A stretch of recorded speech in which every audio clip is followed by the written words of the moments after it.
Hello and welcome to a particularly moist episode of Techspert Weekly. Bugger all AC in here, sadly just a couple of really hot spotlights. So my pits are proper moist and my undercarriage currently resembles the Amazon rainforest. Pretty sure there are several undiscovered species taking up residence in my testicles right now. Good old Davey Attenborough could do a full BBC series just on the contents of my Y-fronts. But on this week's show, we're sadly not exploring trouser wildlife, but instead having a squint at one of the most exciting smartphones launching later in 2026. Xiaomi's 18 Pro Max, which boasts some proper top-notch tech. Followed by an even damper than usual metaphorical sack of viewer comments. So before I completely melt into a puddle of regret and semi-digested Mr. Kipling's French fancies, jingle me. Techspert Weekly! Now, Xiaomi has launched quite a few new blowers here in Blighty this past year, including the lovably dinky Xiaomi 17 and the trouser explodingly massive Xiaomi 17 Ultra. However, one of their most intriguing smartphones of recent times sadly never actually got a global rollout.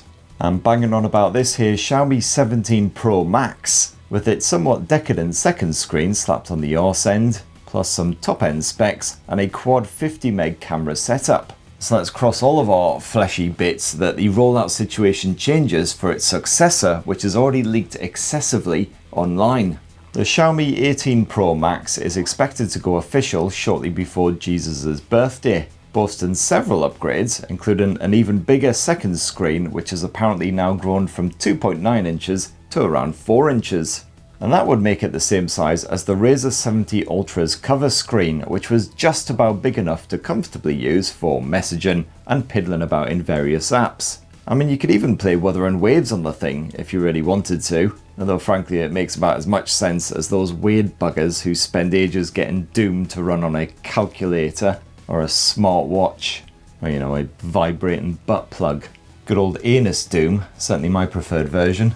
But as with the Razr, Xiaomi's secondary screen would certainly be best used as an always-on display type jobby. You can use it for checking and replying to messages quickly, skipping tracks in Spotify, and of course acting as a preview pane when you're snapping selfies. And speaking of the camera tech, that web chat suggests quite heavily that the old 50 meg setup will be ripped right out and replaced for the Xiaomi 18 Pro Max. So this time around you can expect a huge 200 megapixel sensor, once again with that snazzy low-fic tech. And that is some proper clever bollocks tech that in a nutshell means even better natural looking photos in high contrast situations. And that main shooter will possibly be joined by a second 200 meg sensor for the telephoto shooter. Smashing stuff. And web whisperings also point to a whopping great massive 8000 mAh battery for the Xiaomi 18 Pro Max, which beats off most other flagships. Again with the beats off, got beats off on the brain for some reason. And that's almost as ridiculously huge as the 8500 mAh cell that Xiaomi stuffed into that rather excellent Poco X8 Pro Max. So you should be able to happily stretch to a full weekend of action on a single charge of the Xiaomi 18 Pro Max, especially if you make full use of that more efficient secondary screen. And you can also expect Qualcomm's yet to be launched Snapdragon 8 Elite Gen 6 to run the show here, providing excellent performance just like the old 8 Elite Gen 5. I'm just assuming that it's going to be called the 8 Elite Gen 6, of course, and that Qualcomm won't go all mental with its naming conventions again this year. Call it the Snapdragon 8 Elite Throbbing Bellend or something. So anywho, that is what we think we know so far about the Xiaomi 18 Pro Max. And let me tell you, the moisture levels in my trousers have certainly increased about tenfold. But on the much loved scale of FIFA scandals, roughly how excited are you? Are we talking just a mere rescinded red cards here? Or more of a full-on 47 count racketeering indictment? Well, let us know down below. And now it's time for something else that frankly should be cause for indictment. It's viewer comments. Viewer comments.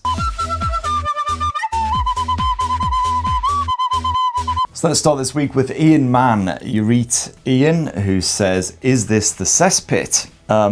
I mean, this is probably about as close as you'll get to the first circle of hell without actually popping your clogs. AW Singer 1 said, "Today I had a very strange experience. I unwittingly bit into a marshmallow at the exact moment the spurt sound on the intro jingle played. It was inexplicably pleasurable." I'm guessing the bit into a marshmallow part is a euphemism? Jesse Boy says, "Chris, my Geordie father-in-law saw me watching one of your videos the other day and now he doesn't speak to me and they say nothing good comes out of these videos." Hey, who says nothing good comes out of these videos?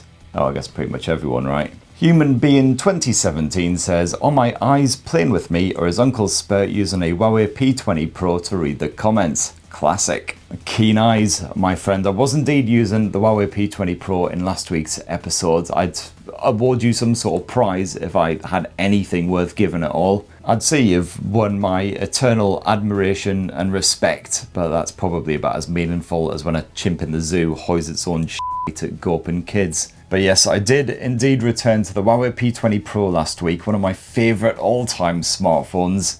I was never really a fan of the Huawei phones until the P20 series, but both the P20 and the P20 Pro, absolutely sublime.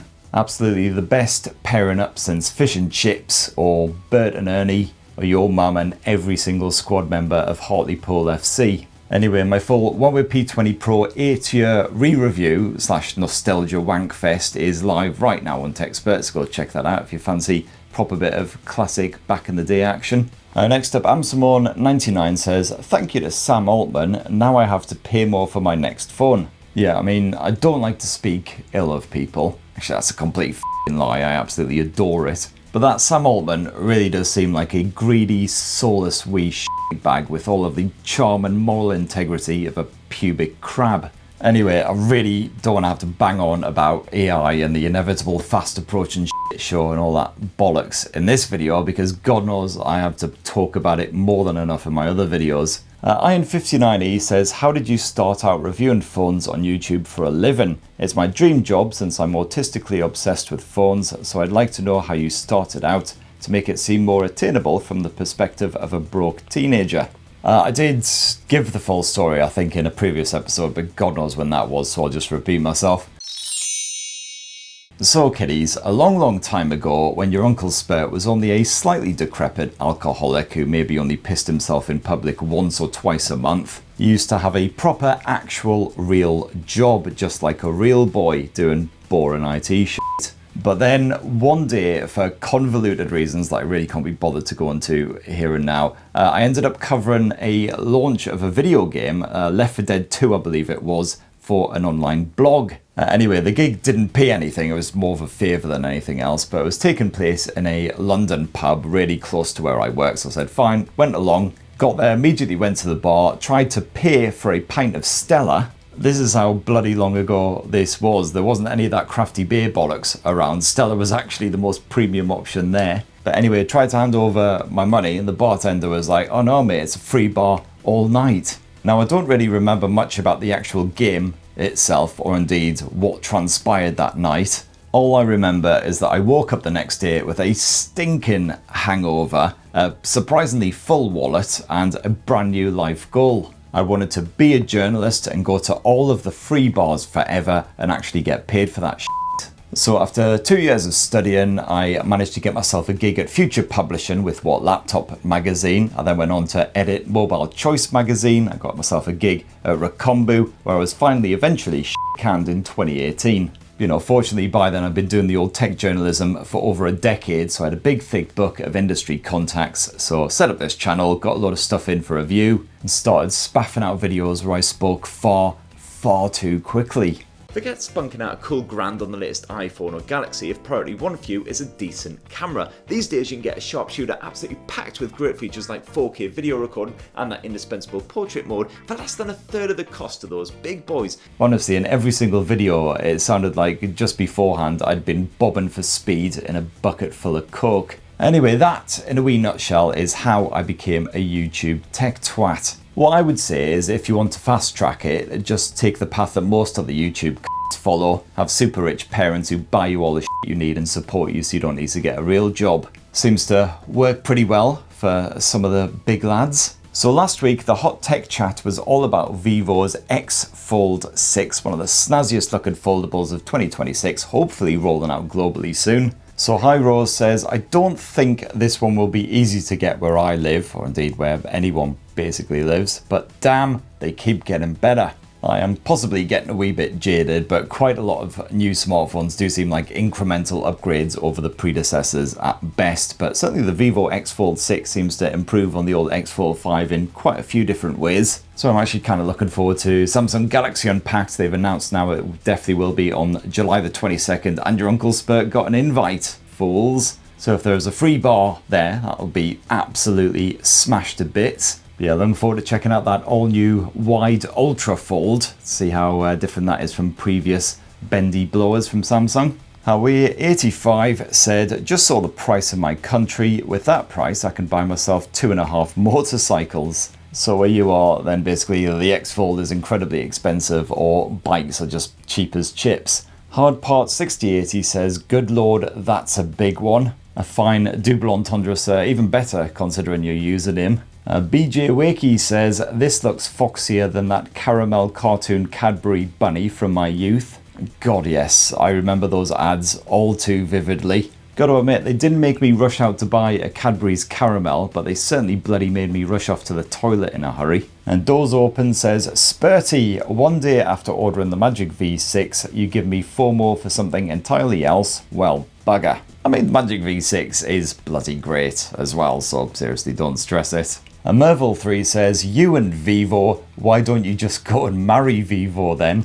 Yeah, maybe I bloody well will as well. You know, they got buckets of cash, so they could probably keep me in the lifestyle I'm accustomed to. You know, 6-pack of Birra Moretti and a family-sized bag of barbecue beef hula hoops every day, thank you. Alexander T says, watching this from my Oppo Find N6, which is the best, solid choice. And Zysias says, I had a chance to try out the Oppo N6, I was so impressed. And rightly so. Yeah, absolutely. The Oppo Find N6 still my favourite foldable right now, possibly until I try the Vivo X Fold 6. And hey, who knows, maybe with next year's Find N7, Oppo will finally stop being massive cock teasers and actually launch its foldable phones outside of bloody China. Ravel Singh says, wallpaper app's name. I don't think we've actually had this jingle in a wee while. Wall.alphacoders.com, wall.alphacoders.com. That's where my wallpapers come from. Wall.alphacoders.com. Henriks says, metal is still a thing in Sweden. You have to check out the Sweden Rock Festival. You know what, that is exactly what I'm going to bloody do. Oh, every June.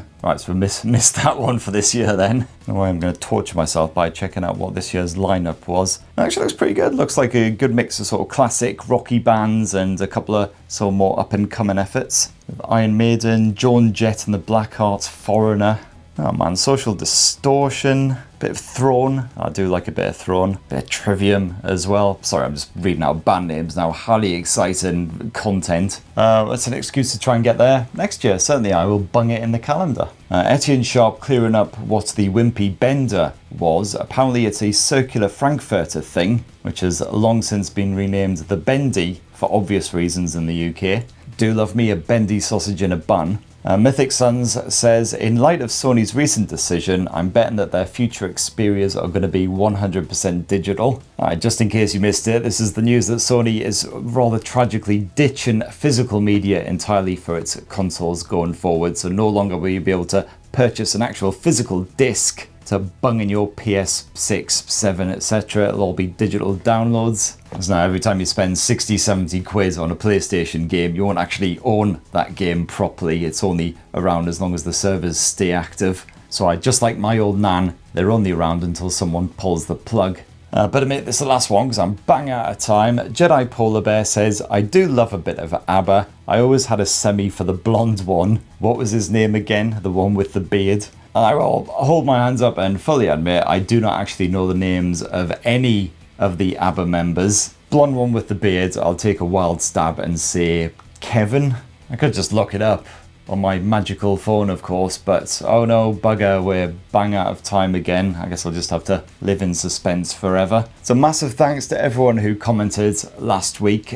Please do tap your comments down below on whatever you like. Doesn't have to be tech. I prefer it if it's not tech. I'll get through as many of those as possible next week. And speaking of next week, Next week, what the is next week? So next week, hopefully, it'll be a wee bit cooler, so I don't have to constantly pause filming to go ring out my keks. As far as content goes, well, you can expect a review of this wee beauty right here. It's the Oppo Reno 16, just the regular version, not the more expensive Pro model. Absolutely adored that Pro model, so yeah, stay tuned to see what I think of the regular one, and there'll be some other tech too. Honestly, I just need to turn these lights off and go collapse face first in the fish pond or something. Oh, and if I'm still somehow vaguely coherent, I'll see you same time, same place next week for a hot slice, a literally hot slice of TechSpert Weekly. Almost even forgot the name of this stupid bloody show. Massive thanks for watching this shower of shit to the bitter end. Please do poke, subscribe and ding that notifications, all the usual YouTube bollocks if you haven't done so already. And have yourselves an absolutely ruddy, wonderful and hopefully not too sweaty weekend. Cheers everybody.